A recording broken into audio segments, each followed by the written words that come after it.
Erlangga mundur. Siapa yang ingin kuasai Partai Golkar?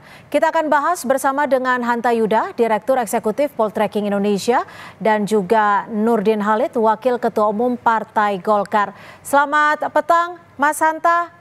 Selamat petang. Dan kita masih menunggu untuk bergabungnya Pak Nurdin Halid. Saya ke Mas Hanta terlebih dahulu. Mas Hanta, terbilang tiba-tiba dan juga dikabarkan tidak ada diskusi ataupun tidak ada komunikasi sebelumnya terkait mundurnya Erlangga. Apa yang Anda baca dari ketiba-tibaan ini?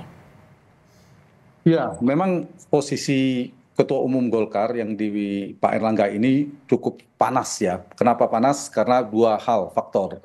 Sebagai veto player Partai Golkar, si Ketua Umum Partai Golkar ini memegang kendali sangat strategis menentukan nama-nama calon.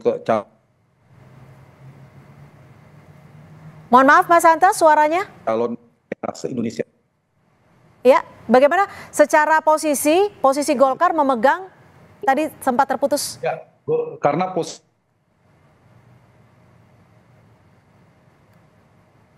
Ketua Umum Golkar ini sangat strategis per hari ini. Satu adalah dukungan tanda tangan Ketua Umum Golkar saat ini itu sangat menentukan calon gubernur, bupati, wali kota lebih di 500 lebih. Jadi ada momentum pilkada serentak.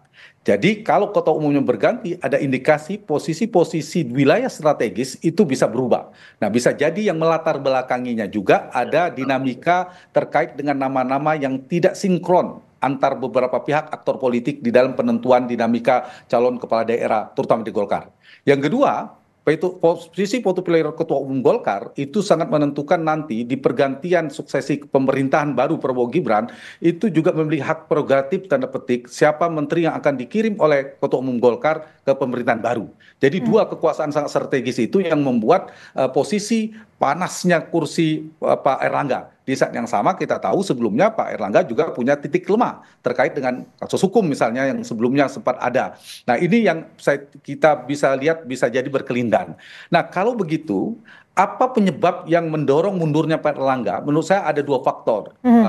Satu, faktor internal dan eksternal. Faktor internal yang ini adalah pola Golkar, karakteristik Golkar, yaitu di mana turbulensi faksionalisme atau faksionalisasi di internal Golkar itu biasanya menajam di beberapa momentum politik. Apakah menjelang pemilihan presiden, penentuan presiden dari Golkar, atau yang kedua bisa jadi ketika akan ada Munas. Nah, ini bisa jadi riak-riaknya sudah agak muncul. Misalnya ada suara yang menginginkan mendukung Pak Ganjar Pranowo pada saat itu, dan seterusnya. Kemudian ada suara yang evaluasi Pak AH yang sudah cukup lama, padahal kinerja elektoral cukup berprestasi Pak AH. Yang kedua, faktor eksternal ini yang menarik.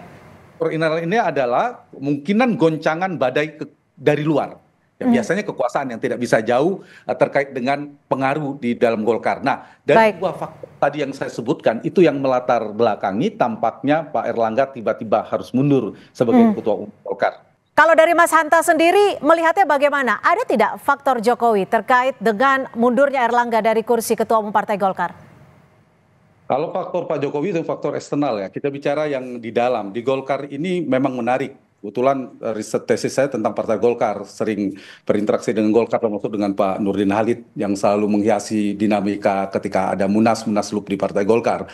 Dan konfirmasi misalnya keinginan mengadakan Munaslup atau Munas dipercepat itu cukup kencang sebenarnya di Partai Golkar. Jadi melihat Golkar itu kan luas ya, ada yang di dalam struktur kekuasaan Golkar itu mungkin sangat solid, tapi ada orang-orang kuat Golkar tapi di luar struktur kekuasaan dan sebagainya itu juga ada. Misalnya suara-suara dari anggota Dewan Pakar seperti Pak Ridwan Hisam itu kan kerap Golkar dari dalam juga mengkonfirmasi bahwa ada dinamika di internal, ada bahkan disebutkan 3 kelompok yang mendorong ada Munaslup dan seterusnya.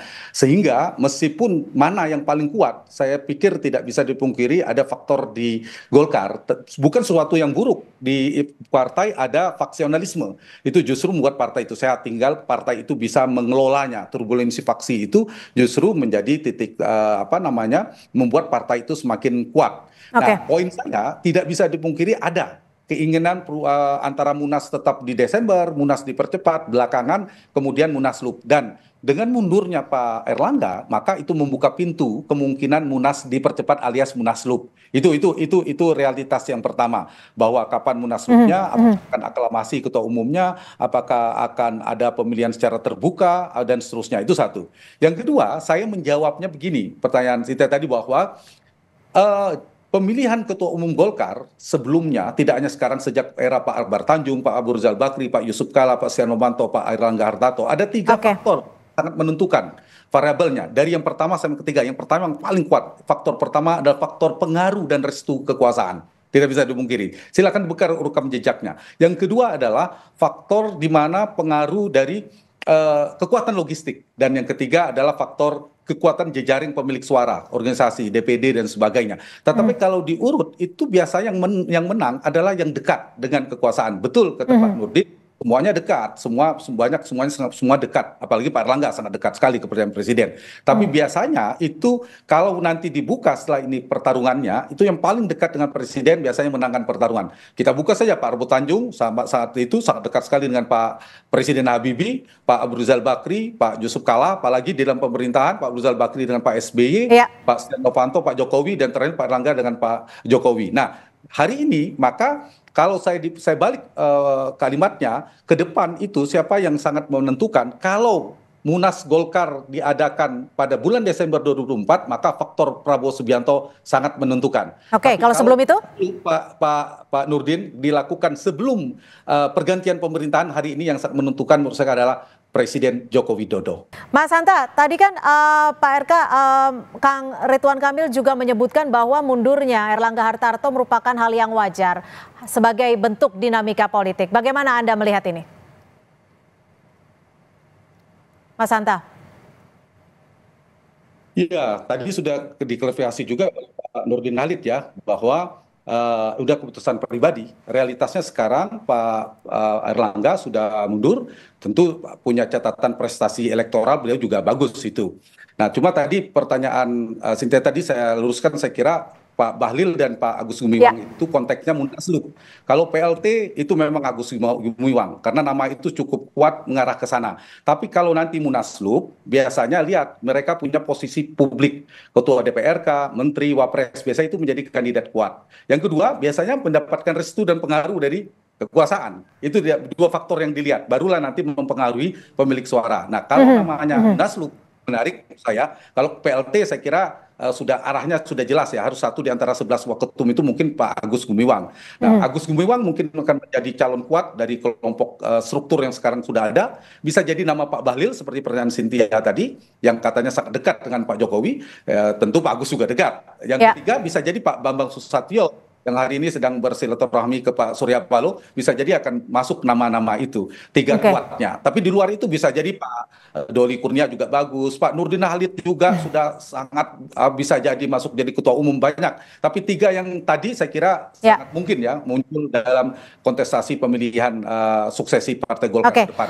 Tapi gini, kata Pak Nurdin, bergantung nanti jadwalnya. Ada PLT ditentukan, nanti menentukan Rapimnas, baru Munaslup. Nah, di Munaslup ini kapan waktunya? Kalau Munaslupnya sebelum Oktober, maka faktor Pak Joko Widodo sangat penting itu. Tapi kalau Munaslupnya setelah 20 Oktober, faktor Prabowo Subianto yang lebih besar. Di luar faktor internal yang seperti Pak. Ya, Mas Hanta, gitu, terkait Erlangga yang mundur, yang mengatakan ini ia lakukan secara ikhlas atas keinginan pribadi. Apakah ini juga bisa dibaca bahwa ada garansi Pak Erlangga mendapatkan posisi di kabinet yang baru nantinya?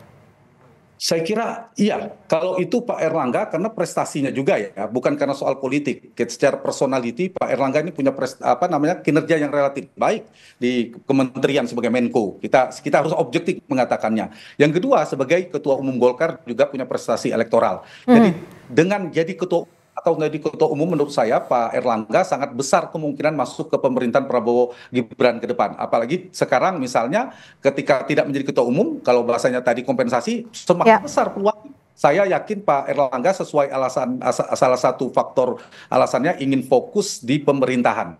Jadi akan awal pemerintahan Prabowo Gibran nanti menjadi Menko sangat mungkin. Merepresentasi Golkar tetap menjadi Menko, kemudian nanti Ketua Umum Golkar yang fokus di partai. Dan itu sehat bagi demokrasi. Bagi demokrasi, saya setuju dengan Pak Nurdin, kalau ada kontestasi Munaslup, mari Golkar memberikan contoh demokratis, terbuka, jangan aklamasi. Itulah pelajaran Golkar sebagai partai tua kepada partai yang lain, pemilihan ketua umum harus demokratis, terbuka. Yang kedua, di Golkar juga saya kira memberikan ruang kepada termasuk Pak Erlangga nanti setelah pemerintahan baru, saya yakin memberikan pembelajaran bahwa di menteri adalah Pak Erlangga dan lain-lain, ketua umum fokus mengurus partainya. Itu Cynthia. Baik, terima kasih. Artinya kita nantikan besok seperti apa rapat pleno Partai Golkar untuk menentukan PLT Ketua Umum dan juga apakah Munaslup akan diselenggarakan tetap di bulan Desember atau tidak. Terima kasih Pak Nurdin Halid, Waketum Partai Golkar, dan juga Mas Hanta Yuda, Direktur Eksekutif Poltreking Indonesia, sudah bergabung bersama kami di Kompas Petang. Selamat sore.